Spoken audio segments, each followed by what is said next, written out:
Yung dalawa busy. Ako naman ay magbibisi-bisihan din dahil hindi ko pa tapos ang ating tupiin. Dahil nag-focus tayo kanina sa paggawa ng tinapay. At pasensya kayo dahil may dalawa akong files doon. May dalawa akong video doon guys na nawala. Kaya pagpasensyahan nyo talaga. Hindi ko na-notice, hindi ko na siya na-review. Kaya pala nagtatanong yung sa edit ko na mayroong missing files. Sabi ko, ano na naman ito? Minsan talaga no, kahit gaano mo pa ka-ingat, akala mo perfect na yung ginawa mo, may palpak talaga. Hindi yung maiwasan guys. Kaya mayroong dalawang video doon na, ayan, ito yung ginawa ko ngang bake siopaw at yung resulta ng aking cheese with sausage. Ayan sila. Busog pa man ako dahil nga kumain kami ng tinapay. Dalawa lang kinain ko guys. Ay hindi, kumain pala ako na isang bake siopaw ko guys. Ang sarap. Tapos yun, kanina pa yun. Pero kasi sabi ko kay Deepak, gusto kong kumain ng chicken fried rice. Nagpabili ako kay Deepak. At sabi ko, hindi ko rin yan maubos. So, si Johan hindi na siya kakain kasi kumain na siya kanina ng tinapay. Yun na yung dinner niya. Mag-score daw si Johan, guys. Kasi na ilang beses nagtatumbling siya bago mag-goal. O, katulad niyan.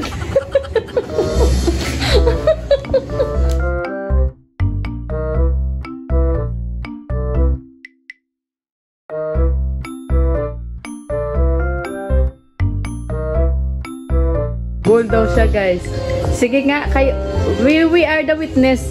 Oh, goal. Oh, goal nga.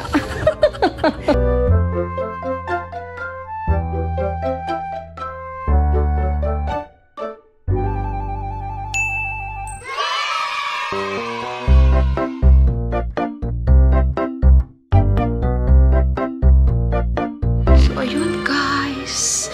Mag-good-night na lang ako sa inyo. I love you all. Ingat kayong lahat. Mama! Bye! Mama! Sandali daw sabi niyo. They cannot see. Too much bright. Not allowed to show this maybe. Kasi game naman ito. Unless na talagang original. Naingay ako. Nanonood siya. Hindi niyo makita. So good night guys. I love you.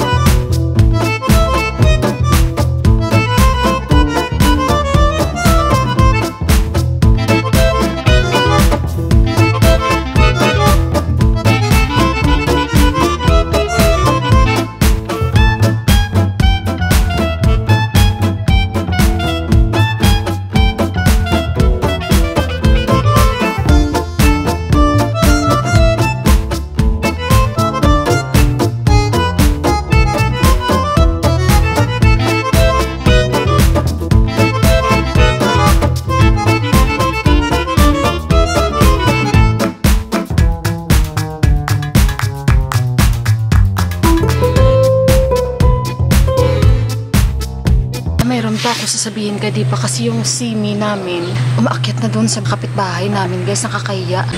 Dito tayo sa gilid. Ayan ayan yung simi namin naakyat na sa kanilang bahay. Kita nyo yan. Ano kasi nila yan, kuryente nila yan. Grabe yung simi na to. Pati bayabas namin pinuno na niya. So yan yung sasabihin ko mamaya kay Deepak na yung simi natin naakyat na. Ayan kusina nila yan dyan. Mga kwarto nila sa baba.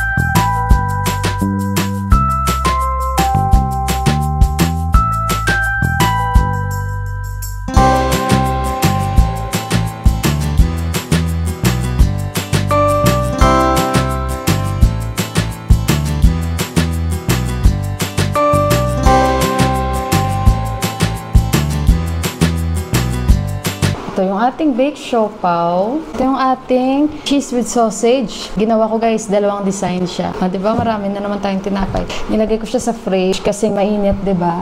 Nag-iinit na ako ngayon ng tubig kasi inom tayo ng green tea with tinapay. Initin ko lang ito. Congratulations Pilipinas! Nanonood ako nito kay Carlos Yulo. Ayan, nakadalawang gold tayo. Again, Pilipinas. Ganun pala yung feeling, yung talagang ang hirap magsalita kung very emotional ka. Yung mo ba guys, yung kahit saan tayo mapunta, dala-dala pa rin natin yung bilang pagka-Filipino natin na kahit anong mangyari, saan man tayo, naramdaman ko talaga yun. Yung Pinoy na Pinoy ka talaga kahit anong mangyari. Nakaka-proud talaga siya guys. Grabe, napakalaking karangalan sa Pilipinas and syempre sa taong ito, parang history talaga ng buhay niya, no? Na hindi niya makakalimutan. Talagang ito yung ikaka-proud niya sa kanyang magiging anak in the future and syempre sa pamilya niya guys na proud din sa kanya. Congratulations talaga Pilipinas and sa buong mga Pilipino. Congratulations talaga sa ating lahat. Ang galing talaga, ang galing.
Grabe talaga si Deepak magsampay, guys. Sama-sama talaga lahat. Oh. Sama-sama tayong lahat. Dire-diretso yan. Walang hiwa-hiwalay. Parang kami. Diba? Oh. Ay, napagod ako, guys. Okay na. Tapos na ako sa kusina. Malinis na. And kanina, umulan saglit. And ngayon, medyo maaraw-araw. So, ayun, niloloko ko si Deepak. Sabi ko, your wife is too much na. Sabi ko, damage. And husband also, kasi marami na siyang puting buhok. Husband also, become old. Minsan ganun lang ba? Lokohan lang ba? Kulitan, ganun. Kaya wag nyo seryosohin. Ayan.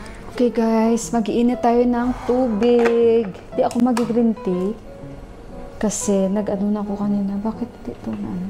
Iba bang naon ko sa rice cooker? Mag-init lang tayo saglit dahil kakain tayo ng bake siopaw ko guys. Ito lang yung snacks ko. Diba? Nakasave tayo sa pang snacks natin at pang breakfast natin. Basta may tinapay lang akong nagawa. Okay yun.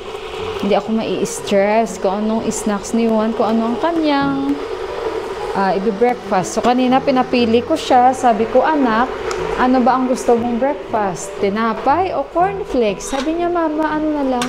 Tinapay. So, ngayon, ito rin yung aking ano, guys. Ito rin yung ating snacks.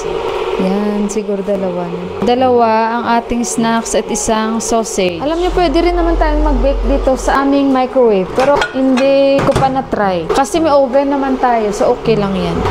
Ako lang dito mag-isa. Kasi wala dito si Tipak. Nag-birding. Pero mamaya, may trabaho yun siya. Hindi naman ako natatakot dito kasi sanay naman na ako. Bakit pa iralin ko ang takot? 'Di ba? Mas nananaig yung ano natin, katapangan isa sa matakot tayo, 'di ba?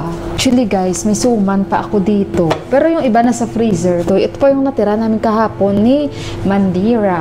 Oops, okay na ata itong tinapay natin. May ako green tea.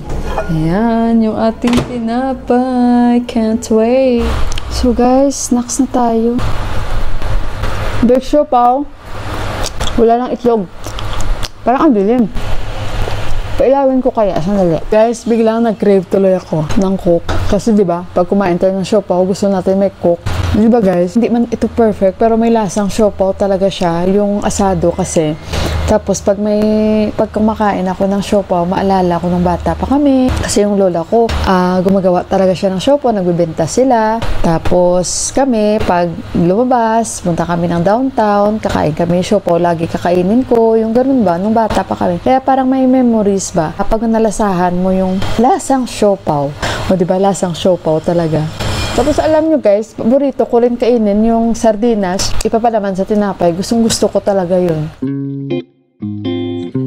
Ayun guys, ang bilis-bilis ng oras. So bago ko end yung aking vlog, gusto ko muli magpasalamat sa inyong lahat sa pagbigay oras na naman para mapanood yung vlog ng Daymila. Mag-uon ako ng tubig guys sa baba dahil 5:15 na dito. So ito na yung time na mag-refill na naman kami ng tubig. So ayun guys, ingat kayong lahat. Magandang gabi from Nepal and I love you all and God bless us all. Bye guys!